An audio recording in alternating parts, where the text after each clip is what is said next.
Alhamdulillah,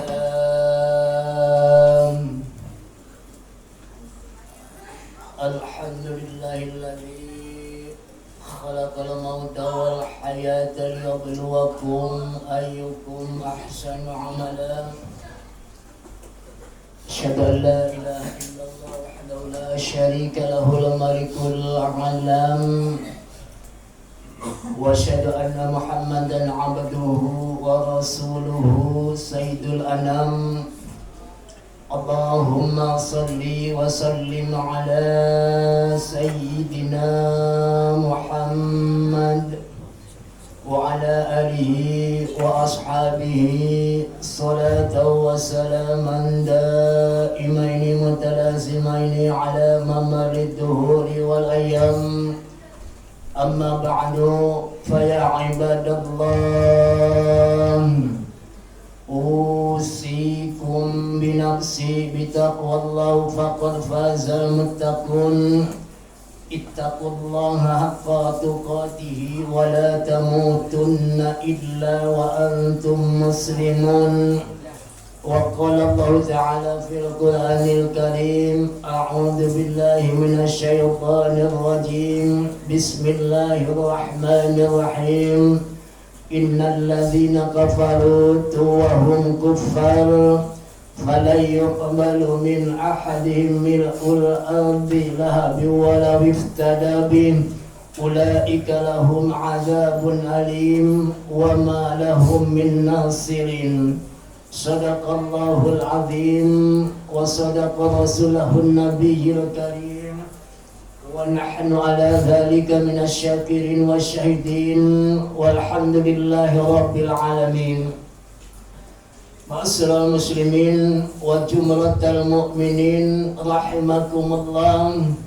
Pertama-tama marilah kita panjatkan puji syukur kehadirat Allah Subhanahu wa taala, yang mana bahwa pada siang hari ini alhamdulillah kita masih bisa berkumpul dalam rangka memenuhi undangan Allah dan melaksanakan kewajiban kita, yaitu sholat Jum'ah bersama.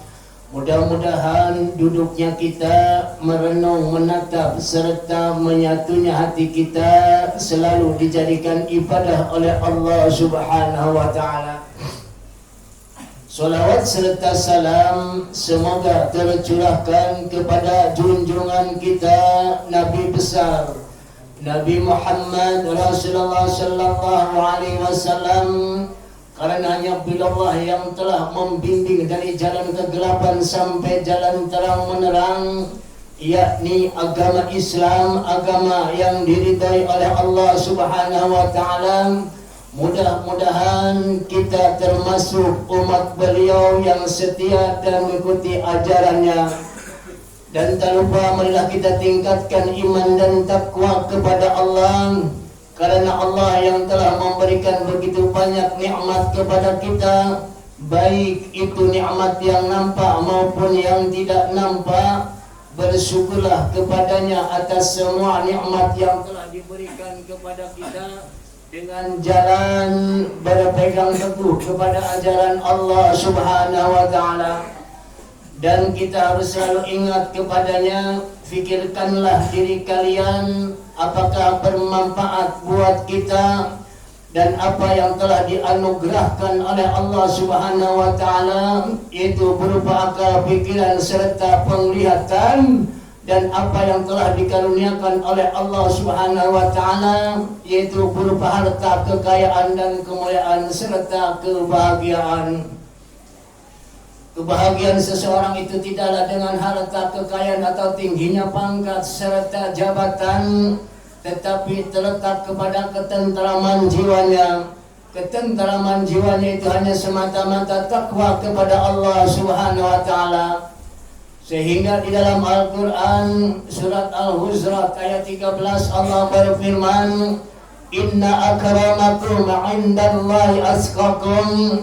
Sesungguhnya orang yang paling mulia di sisi Allah di antara kamu ialah orang-orang yang bertakwa kepada Allah. Dan insya Allah apabila kita takwa kepada Allah, maka Allah akan menyediakan surga-surga yang penuh kenikmatan, di mana ayat mengatakan wa jannatin 'arduha as-samawati wal ard u'iddat lil muttaqin. Surga itu yang luasnya seluas langit dan bumi disediakan untuk manusia. Manusia yang mana disediakan surga yang luasnya seluas langit dan bumi, yaitu manusia yang bertakwa kepada Allah Subhanahu wa taala. Ma'asyiral muslimin wa jumratal mu'minin rahimakumullah. Doa adalah permohonan seorang hamba yang tulus kepada Allah. Sungguh pun demikian, Allah tidak saja mengabulkan doa seorang hamba yang memohon dan berdoa kepadanya, tetapi dia harus mempunyai syarat-syarat yang tertentu. Sebagaimana di dalam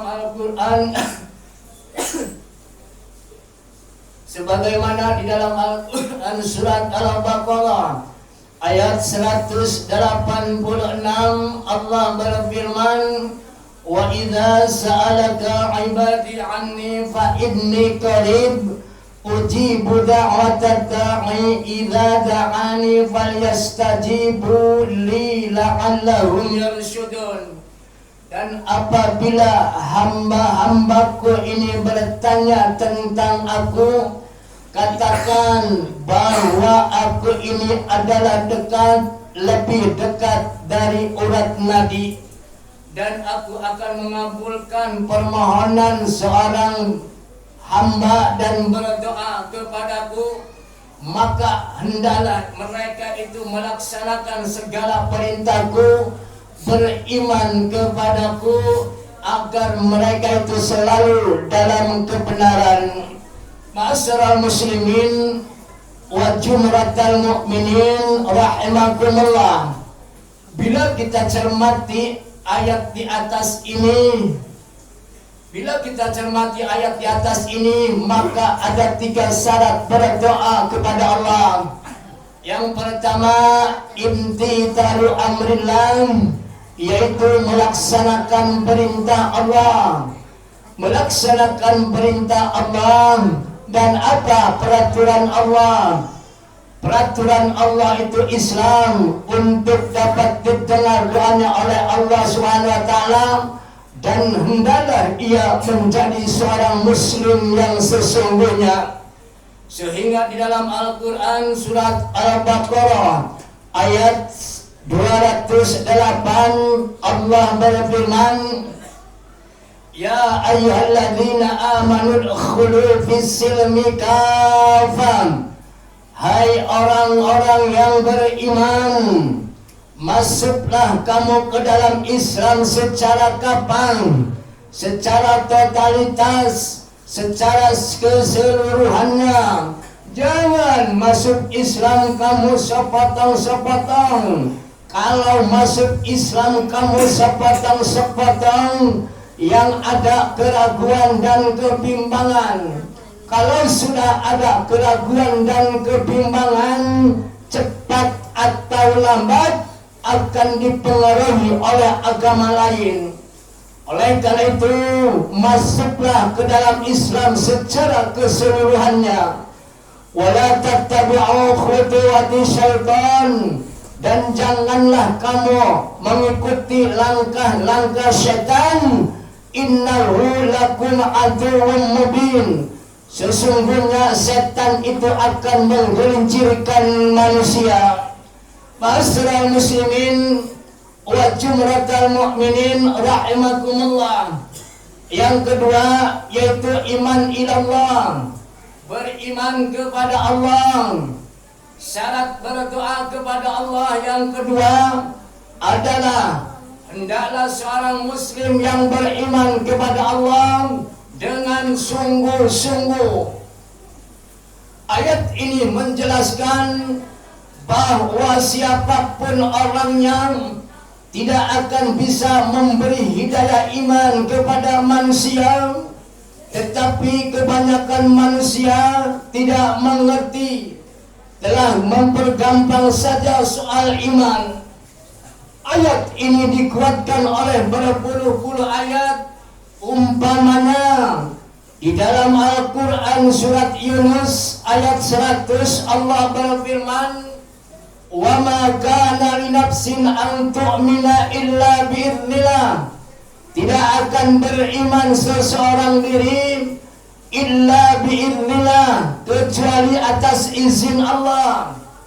Izin Allah ini bukan saja beriman, tetapi kita mau berangkat menemui keluarga, baik itu yang jauh maupun yang dekat, itu juga illa bi'idznillah. Mau berangkat dagang juga illa bi'idznillah. Mau berangkat bekerja juga illa bi'idznillah. Saya dari Roksi datang ke sini itu juga tidak lepas dari illa bi'idznillah.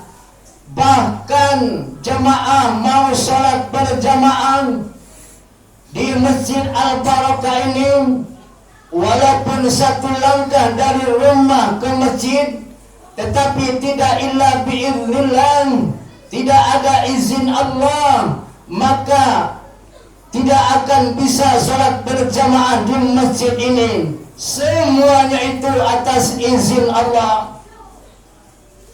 Nabi Muhammad Rasulullah sallallahu alaihi wasallam, dia seorang nabi, pernah hendak mencoba mengimankan pamannya yang dicinta juga disayang. Siapa dia? Dia ada Abu Thalib. Dengan segala daya upaya yang mereka kerahkan dan diturunkan, tetapi beliau ditegur oleh Allah. Mana tegurannya? Tegurannya di dalam Al-Quran surat Al-Qasas ayat 56 Allah berfirman, "Innaka la tahdi man ahbabta walakin Allah yahdi man yasha'u wallahu a'lamu bil muhtadin." Sesungguhnya engkau tidak akan bisa memberi hidayah iman kepada orang-orang yang engkau cintai sekalipun, tetapi Allah lah yang akan memberikan kepada orang-orang yang dikehendakinya pula. Dan Allah itu lebih tahu siapa yang akan diberikan hidayah iman. Ma'asyiral muslimin wa jumlatal mu'minin rahimakumullah. Berdasarkan keterangan di atas ini, jelaslah bahwa hidayah iman merupakan hidayah yang paling istimewa, karena Allah sajalah yang akan memberikan kepada orang-orang yang dikehendakinya pula, dan nilainya pun sangat tinggi, sehingga di dalam Al-Quran surat Al-Imran ayat 91 Allah berfirman, "Innal ladzina kafaru wa hum kuffar fala yuqbalu min ahadihim mil'ul ardhi dhahabi wa la iftada bihim ulaika lahum adzabun alim wa ma lahum min nasirin." Dan sesungguhnya orang kafir itu tidak akan diberi hidayah iman, dan mati pun dia dalam keadaan kafir, dan tidak akan diterima emas sepenuh bumi pun kalau emas itu hendak menebus dirinya. Ulaika lahum adzabun alim, maka azablah yang pedih, wa ma lahum min nasirin, dan bagi mereka itu tidak ada penolong. Tetapi dengan modal iman, seseorang akan lepas dari azab Allah, asalkan iman itu diikuti dengan amal saleh. Sehingga di dalam Al-Quran surat Al-Baqarah ayat 81 Allah berfirman, "Walladzina amanu wa 'amilus salihati ulaika ashabul jannah hum fiha khalidun." Dan orang-orang yang beriman juga mengerjakan amal soleh.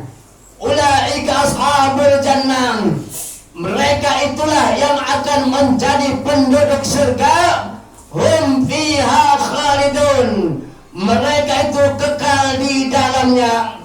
Ma'asyiral muslimin wa jumlatal mu'minin rahimakumullah.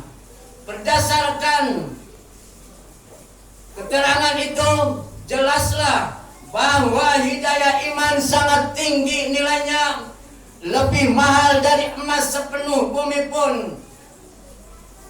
Tetapi orang yang tidak mengerti mau saja menjualnya dengan harga yang murah atau mengerjakan suatu pelanggaran, baik melanggar perintah atau larangan Allah.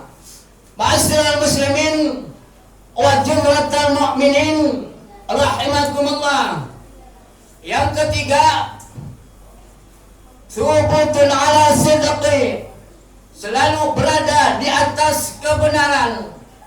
Setiap orang yang ingin doanya didengar dan dikabul oleh Allah Subhanahu wa taala, hendaklah ia punya komitmen menegakkan kebenaran dan keadilan. Konsekuensinya ialah berwasiat dengan benar, seperti Allah berfirman dalam surat Al-Asr ayat 3, watawasau bil haq, watawasau bil haq, mereka menasihati dengan kebenaran. Ma'asyiral muslimin wa jumlatal mu'minin rahimakumullah. Adapun kesimpulan dari khutbah kita adalah ada 3 syarat dalam berdoa kepada Allah. Yang pertama, melaksanakan perintah Allah. Yang kedua, beriman kepada Allah. Yang ketiga, berada dalam kebenaran. Marilah kita sama-sama berusaha agar doa kita ini dikabul oleh Allah Subhanahu wa taala. Barakallahu li wa lakum fil Qur'anil azim wa nafa'ani wa iyyakum bima fihi minal ayati wa dzikril hakim.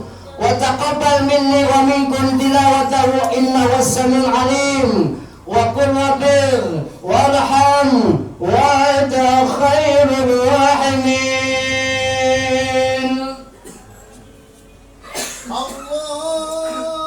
اللهم صل على سيدنا محمد وعلى